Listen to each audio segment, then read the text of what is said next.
Deeply conservative country. Were you surprised by the result? To be honest, I was a little bit. As you said, this is still a very Catholic society. It's certainly over 80% of Irish people will still regard themselves as practicing Catholics.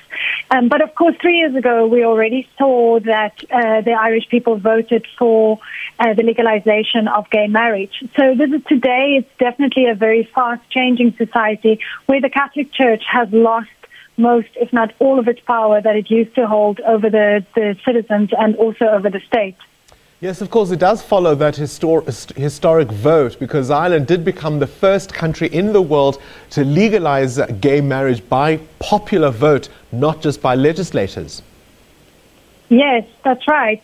About 3 years ago, and it was extremely emotional, as this referendum was as well. Thousands of people returned to Ireland from all over the world. Of course, we know there are many more people Irish people living out of Ireland than that live inside the borders of Ireland. And thousands, literally thousands of them returned. The airport looked, just had these masses of people returning and being welcomed back to vote in the referendum, first in the one about gay marriage, but then also again in this one today. And I think it is a sign, that the Irish population is definitely in complete change. The Taoiseach, or the Prime Minister, Liam Varadkar, called it a quiet revolution, and I think that is definitely what it's been. Yes, also it was interesting because the vote overturns a law which for decades had forced, over 3,000 women to travel to Britain each year for terminations they could legally not have in their own country. And yes, campaigners had argued that with pills now being bought illegally online, abortion was already a reality in Ireland. Of course, abortion has been a reality since biblical times, and Ireland is not unique in that.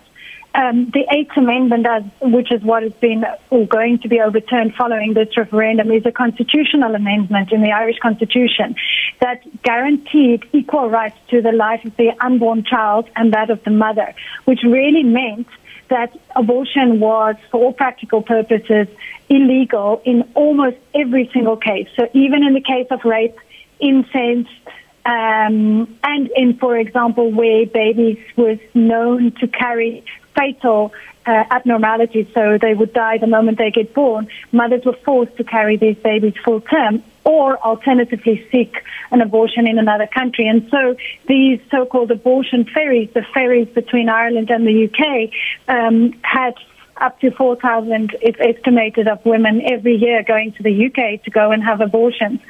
And then, of course, but it also, what happened because of it was that there were many tragic circumstances, like the one you mentioned, Savita Halappanaar in 2012. I was still living in Ireland at that stage, who died after having a miscarriage at 17 weeks.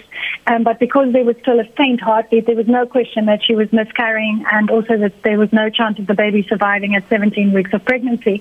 But because there was still a faint heartbeat, and because of this Eighth Amendment, and she was told because it's a Catholic country, she was given no help, and after 7 days died of sepsis.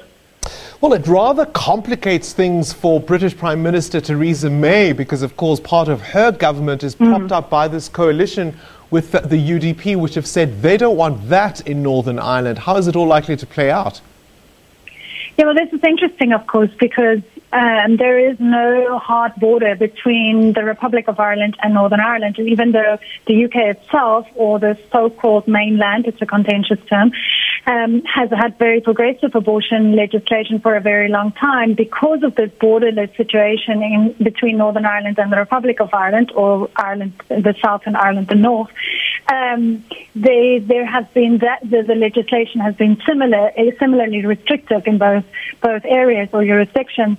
Now, of course, you have a situation where the Taoiseach again has said that they will change legislation by the end of this year to regularize abortion up to, I think they say, 12 weeks gestation. And definitely what will need to happen is that the Northern Ireland will have to follow suit, because, of course, otherwise they will just come across to the Republic.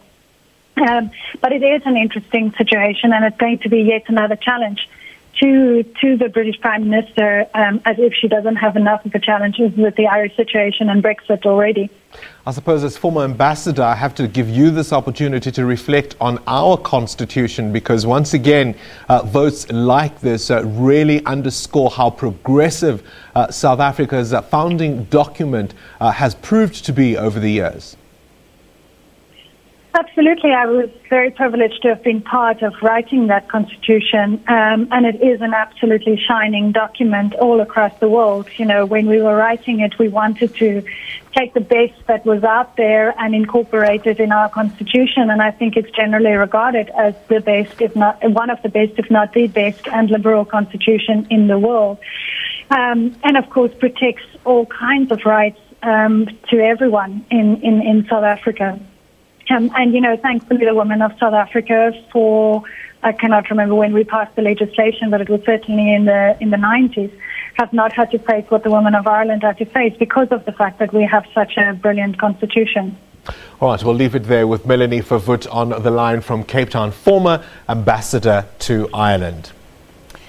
Very interesting developments there. Now, on the first day of the VivaTech Trade Fair in Paris, French President Emmanuel Macron announced a plan to plough